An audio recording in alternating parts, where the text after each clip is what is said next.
In just a couple days, the Arizona Cardinals are set to take on the Los Angeles Chargers in probably one of the most interesting matchups this week because the Cardinals have been so inconsistent. It has been a roller coaster of ups and downs. We have seen the positives like against the Rams. We blew them boys out 41-10. We beat the San Francisco 49ers, deemed as one of the best teams, obviously one of the most talented that we have seen in a long time. They regained everybody. Everybody is back. That team is basically the same. They're just off to a rocky start. The Cardinals got them though. We've been in games like Buffalo. We've been in games like Detroit. Like, things have been just so up and down. We lost both of those, but we were in them. Then we got blown out by the Commanders, and then we just got blown out last week as well. Packers got us. So it's just so weird in watching this season. Like, it genuinely is. And then the Chargers, we're going to go ahead and talk about them right now as well. But if you guys are a Cardinals or Chargers fan, before I dive in and give my predictions and kind of evaluate this game, let me know how you think it's going to go. Do you have the Cardinals winning, the Chargers? I want to know why as well. I want you guys to break it down with me. I'm going to take my bias aside, and we're going to go ahead and dive right into this thing. Because I've tried to be unbiased as much as possible. And I have the Cardinals winning a lot of these games. And it has not panned out that way. But, I mean, 2-3, I guess we'll take it because the front end schedule has been pretty difficult. But the Chargers, the team we're playing, has a flip-flop record of us. They are 3-2. And one thing you're going to notice is that their defense does not allow a ton of points. Only 66 on the year, and their offense just hasn't been fantastic. I mean, they've only scored 91. And if they're going to get things going offensively, it might be against the Cardinals, who are one of the worst defenses in the league. Taking a look at some of the games that they have played this season, this is every single one of them so far. The Chargers beat the Raiders. The Raiders, not a fantastic offense, held them to 10. I mean, that's understandable.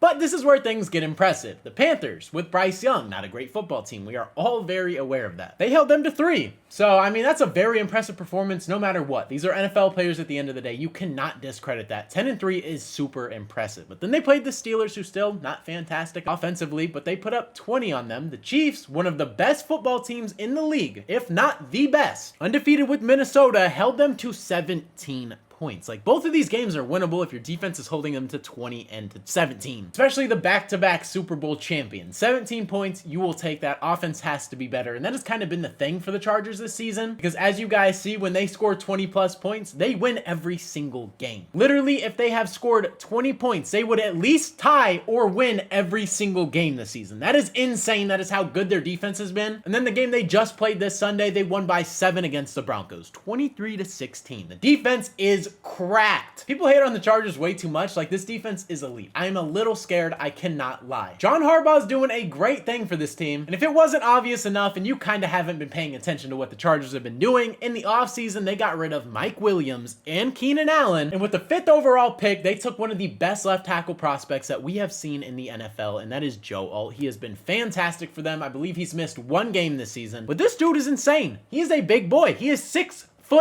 over 320 pounds. This was definitely the pick, especially because the Chargers have been so run heavy, and that was so obvious as soon as they hired Harbaugh. You didn't know this was coming, you are kind of tripping. JK Dobbins, though, coming off an Achilles tear. Let's go ahead and talk about this. He started this season looking like freaking prime LaDainian Tomlinson, one of my favorite running backs of all time, but JK Dobbins was off to such a fire start. Since I mentioned LT, I mean, I might as well go ahead and go watch some highlights after this video. You guys should do the same. But starting the season, like, look at the first 2 games that he had. 10 carries for 135 yards. He did that on 10 carries coming off a torn Achilles, and he even scored a touchdown. Then he followed that up with a 17 carry game, 131 yards, and a touchdown.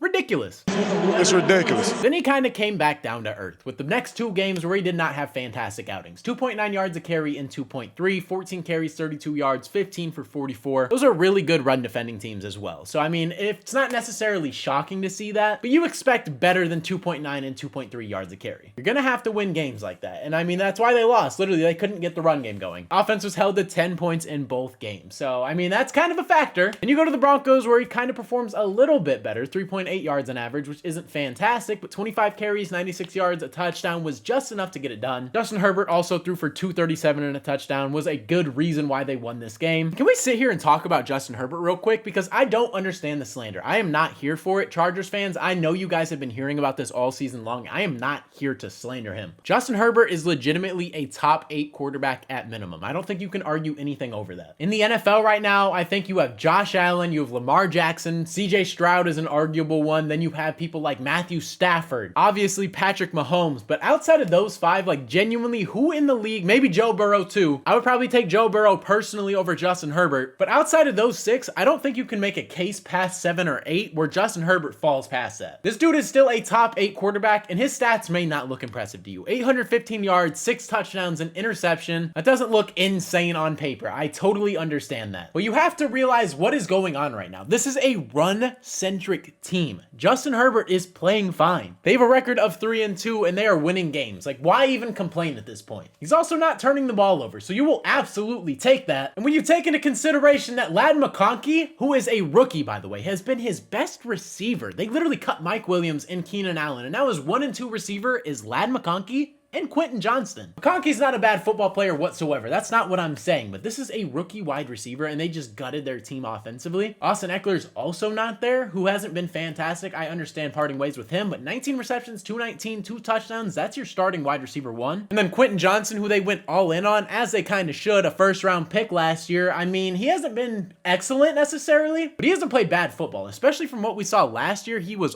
awful, Chargers fans. I know you guys remember that. This season has been a lot better. He has 164 yards, 3 touchdowns, 14 receptions. He's having a pretty solid season. You can't even argue that. But his receivers aren't elite. He doesn't have elite weapons on offense. Like, genuinely, he doesn't. He's throwing the ball to like Tweedledee and Tweedledum right now. Do I think they could be better in the future? Absolutely. Going in on the young guys is the smart move. And in a run-first system, it makes sense. Why would you retain Mike Williams? Why would you retain Keenan Allen? I know it hurts, but like, it just makes sense from a football team standpoint. But there's a reason Justin Herbert hasn't been that elite quarterback we've seen. Like, he's still top 8 in my eyes, but he's playing the system that he's supposed to play. Offensively, they would probably like to pick things up, Chargers fans. You guys haven't seen an elite offense on display. But defensively, you guys strike fear into people's hearts. There's a reason that I'm not very confident going into this game. Obviously, these are just numbers, but let's go ahead and take a look. They rank number 1 in opponents' points per game allowed, 13.2. Opponents' yard per game, number 6. Opponents' points per play, number 2. Yards per play, number 8. Opponents' touchdowns a game, 1.4, ranked number 1 in the league. And you guys see the run defense, like they are elite. And then you see the pass yards and everything else, and they have been pretty solid as well. But that's where I think they're going to have to exploit the Chargers, because I don't think it's going to be coming from the run game. That's probably our best chance, but again, I'm not very confident. But being a team that has relied on the run so heavily, and we are a run-first centric team as well, I don't know how that's going to play. Hopefully Drew Petzing kind of shifts his game plan, and I think he should do that for the rest of the season, honestly. It's not like we have Derrick Henry back there. I mean, you want to establish the run. We tried it. It hasn't worked. Let's call it how it is right now. Like, things have to change offensively for the Cardinals, especially this game, or we're going to be in trouble. This is a game where Kyler Murray is going to have to step up. I hope Drew Petzing instills that trust, because we have Zay Jones back. Marvin Harrison Jr. might be out for this one. He's concussed. Hopefully he's a go, but if he's not, I mean, don't rush it. Don't rush a brain injury. I mean, that's just stupid at the end of the day. We have weapons to get involved. Michael Wilson, Greg Dortch, and then somebody that I think is so underrated, and that has been Trey McBride. I think he is a top 8 tight end in the league, and we need to keep feeding him. This guy is a freak. He's tied 18th in the league in receptions with 271 yards, has not found the end zone, unless you want to count that fumble he recovered in the end zone after James Conner coughed it up and he dove on it, but he is technically 0 receiving touchdowns. I don't know what that goes under, but he has 1 on the season. Trey is somebody that provides a massive mismatch to defenses. In the middle of the field, he is one of the best weapons in the league, and we need to utilize him. We need to open things up, and if we can actually get him involved early on offense, which I think should be a focal point going forward, things are going to open up. It's going to take a lot less pressure on Marvin Harrison Jr. It's going to take a lot of pressure on the run game. I'd love to establish the run game, but against a team like the Chargers, that's probably not going to work out so well, and with James Conner being banged up, I don't know what is going on with him. We got hit with the injury bug like crazy. So we might be without people like Evan Brown, who is our starting left guard. Will Hernandez, starting right guard, out for the season. Jonah Williams, who was our starting right tackle, he's been out for quite some time. We've been rocking Kelvin Beachum. Like, we have been hit with the injury bug so bad, and with James Conner banged up and Marvin Harrison Jr. banged up, they're probably both questionable. And as I'm recording this now, it is Tuesday night. Like, who knows at the end of the day? Like, I don't know if they're going to be a go. We might see Trey Benson and Michael Wilson as our starters, starting wide receivers, starting running back. Things might be tough for the Cardinals, and I think this is a Kyler Murray game where he's going to have to dissect this team, because they are also without Asante Samuel Jr., who's on IR, one of their best corners, probably their best. So we need to take advantage of that. But I am kind of scared because our O-line is so banged up that I don't know how realistic that's going to be, and they might might just completely shut our run game down. You can't just rely on the pass and throw the ball 50 times. I don't think that's going to work, but like you have to mix it up. But I think we should lean more towards the pass, and Trey McBride has to be a focal point. I think it can give the Chargers major problems, but I mean, if Trey Benson's our starting running back, that is going to be kind of tough. It might be good for evaluation though, because we need him to break out. But what we've seen so far, he has been hesitant. He hasn't been a dominant runner this season, and I think that's going to come with reps. So this might be a really good game for him, or it might be a confidence killer. Who knows? Because the Chargers are elite defensively, and I really don't know how this game's going to play out, man. Like, I really don't. The Cardinals defense has been abysmal all season. We basically have no pass rush as it stands right now. I am very concerned. Our secondary is burnt toast. I think Sean Murphy-Bunting does need to get benched for Max Melton. I think we need to rock Max. I think we need to also rock Starling Thomas, and then I think in the slot has to be Garrett Williams. Bilal Nichols is on IR now, and so is Justin Jones. So basically our free agency signings are out of the window and basically just trash.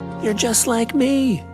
Trash! Go figure, it's the life of the Cardinals, but I mean, I don't know what else you could do at this point because we're basically just losing everybody. I'm praying that Darius Robinson is a go, because if not, we have no pressure interior, we have no edge presence. Justin Herbert's literally just going to be sitting back in the most clean, beautiful, crisp pocket we have ever seen, sitting back for ages, dissecting us. Like, I am a little scared, especially for the run game. JK Dobbins could easily crack 100 yards this game. My confidence level for this Cardinals defense is at a 0, and if the Chargers offense breaks out for the first time this season, do not be surprised. But I'm going to go ahead and give my prediction, and I'm going to be a more confident Cardinals fan than most people are. I'm going to say we win this game 21-17. And my alternate prediction, because, you know, I'm just going to throw this out there just in case, I'm going to rock this one right here. Like, my Cardinals are winning this game. That's going to be my prediction. We're barely going to come out on top, but I mean, if this happens too, do not be surprised. 28-17, the Chargers win. I could see this happening, but I'm rocking with this as trying to be as unbiased as possible, but if this happens, don't be surprised. With that being said, that is going to wrap up today's video, man. If you guys did enjoy, consider hitting that subscribe button. I post Arizona Cardinals and NFL related content, so if you're a fan of either of those, this is the perfect channel for you. But like I said, man, that is all I got for today's video. Hopefully you guys did enjoy. It's been your boy Mythic. Peace out. Drop your predictions down in the comment section below as well. Hello.